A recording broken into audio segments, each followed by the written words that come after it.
अस्सलाम वालेकुम गाइस, क्या हाल है आपके। आई होप आप सब ठीक होंगे। और आज हम हिस्ट्री ऑफ यूएसए का नेक्स्ट टॉपिक जो डिस्कस करेंगे वो टॉपिक है मनरोज डॉक्ट्राइन।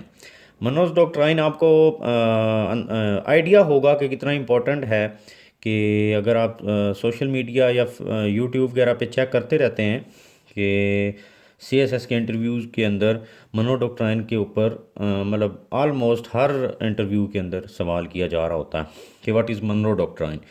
तो इसलिए इसकी बहुत ज़्यादा इम्पोर्टेंट है। और इसके अलावा भी पेपर में ये रिटर्न में पूछा जा सकता है या एमसीक्यूज़ वगैरह के अंदर इसके ऊपर पूछ लिया जाता है। तो इसको आज हम डिस्कस करेंगे। एक छोटी सी पॉलिसी है बेसिकली जो जेम्स मनरो जब प्रेसिडेंट बने तो उस वक्त इन्होंने एक पॉलिसी फॉर्मुलेट की या एक डॉक्ट्राइन जो है वो बनाया और प्रेजेंट किया। तो वो हमने समझना है कि what is that doctrine. Monroe's doctrine जो था वो 1823 के अंदर प्रेजेंट किया गया। वैसे मनरो जेम्स मनरो जो थे यूएसए के प्रेसिडेंट, उनका जो ईरा था वो 1815 से 23 तक था। तो जो प्रेजेंट किया गया डॉक्ट्राइन वो 1823 के अंदर था। तो अगर एमसीक्यूज़ के अंदर पूछा जाता है तो यू वुड राइट 1823। तो पहले मैंने बता दिया प्रेसिडेंट जेम्स मनरो थे जिन्होंने प्रेजेंट किया। फिर 1815 से 23 तक इनका ईरा था। और इस ईरा को ईरा ऑफ गुड फीलिंग्स भी कहा जाता है। ये भी एमसीक्यूज़ है कि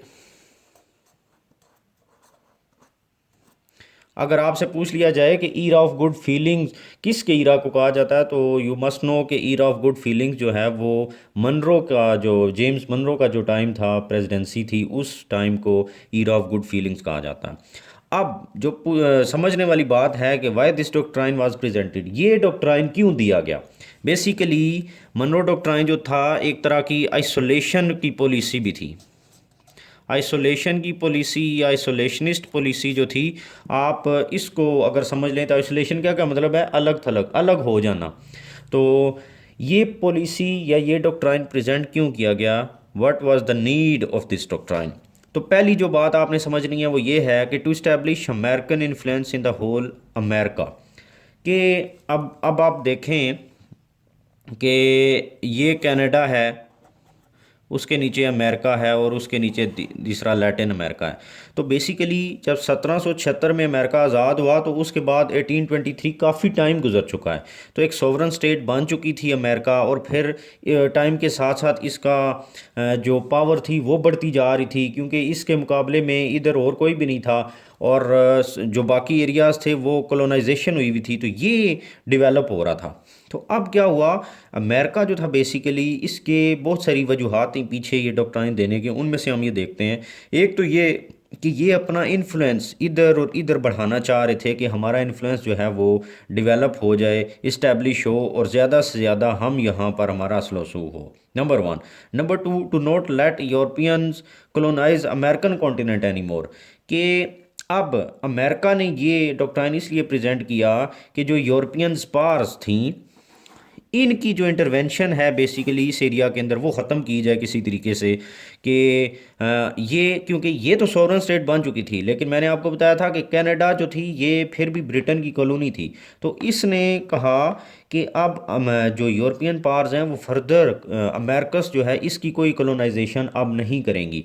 और स्पेशली जो नॉर्थ अमेरिका था या मैक्सिको या इसके इस रीजन के अंदर, तो अब आप इसकी और मज़ीद कॉलोनाइजेशन नहीं कर सकते। हम we would not tolerate any more colonization of Americas continent.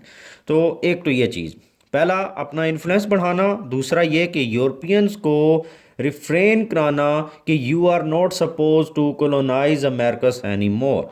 Number दो, तीसरी वजह, अमेरिका वुड नॉट, अब उसको इन्होंने किस तरीके से प्रेजेंट किया कि America would not intervene in European affairs and vice versa. कि हम यूरोप के, अमेरिका ने कहा कि हम यूरोप के अफेयर्स के अंदर इंटरवीन नहीं करेंगे, चाहे वो पॉलिटिकल हैं, इकोनॉमिक हैं, सोशल हैं, जिस तरह के भी हैं। आपकी जंगें होती हैं आपस में, या आप कहीं कॉलोनाइजेशन करते हैं, या कहीं भी और दुनिया के अंदर आप जो भी काम करते हैं, तो हम आपके अफेयर्स के अंदर इंटरवीन नहीं करेंगे। And similarly you are not suppose to intervene in our affairs. और इसी तरीके से आप भी हमारे अफेयर्स के अंदर इंटरवीन नहीं करेंगे। ये उन्होंने डायरेक्टली एक बात कह दी अपने इस डॉक्ट्राइन के अंदर, ये सीधी होगी। अब ये simple America colonize sorry America का जो डॉक्ट्राइन था, मनरो डॉक्ट्राइन से कहा जाता है। तो इन तीन चीज़ों में से क्या बात निकली कि आप हमारे मामलात में इंटरफेयर नहीं करेंगे, हम आपके मामलात में इंटरफेयर नहीं करेंगे।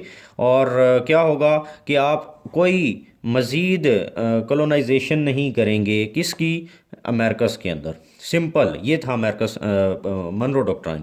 अब जब आप इसका एनालिसिस करते हैं ना तो आपको समझ आती है आगे कि जब आगे जाकर देखें ये प्रेजेंट 1823 के अंदर किया गया, लेकिन ये कंटिन्यू रहा, अमेरिका ने अपनी ये पॉलिसी कंटिन्यू करती जारी रखी। और जब 18 सॉरी यूएस मैक्सिको वार हुई 46 से 48 की, तो उस वक्त क्या हुआ कि बेसिकली इनका फ्यूचर प्लान था ये कि किसी तरीके से जो ये बड़ी पावर्स हैं, ब्रिटेन है, फ्रांस है, इनको हम रोकें कि ये इस तरफ आना बंद कर दें अमेरिकस की तरफ।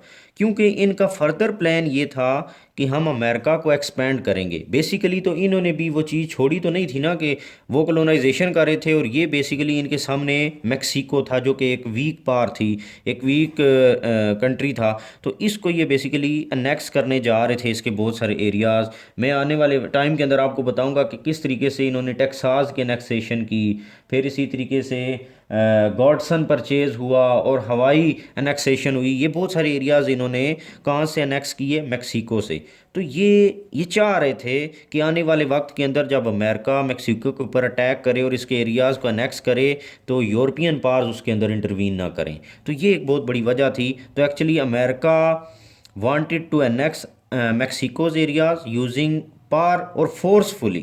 That is why they presented this doctrine. और यही वजह थी कि जब अमेरिका और मैक्सिको की वार हुई तो किसी भी यूरोपियन पावर ने यहाँ पर इंटरवेंशन नहीं की।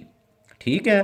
और अगर आपसे ये कोई एमसीक्यूज़ के अंदर पूछ ले कि अमेरिकन मैक्सिको वार के अंदर यूरोपियन पावर्स ने इंटरवेंशन क्यों नहीं की, तो आप उसको मनरो डॉक्ट्राइन का जो ऑप्शन होगा वो चूज़ करेंगे कि मनरो डॉक्ट्राइन, क्योंकि इन्होंने दिया हुआ था कि हम आपके अफेयर्स के अंदर इंटरवीन नहीं करेंगे, आप हमारे इंटरफेयर नहीं करेंगे अफेयर्स के अंदर। तो यही वजह थी कि वो इधर नहीं आए। तो आई होप आपको हर तरीके से मैंने मनरो डॉक्ट्राइन समझा दिया है, इसका एनालिसिस भी हमने कर लिया है, तो आपको समझ आ गई होगी। और मेरे बाकी वीडियोज़ को भी देखें और मेरे चैनल को भी सब्सक्राइब कर दें। Thank you very much.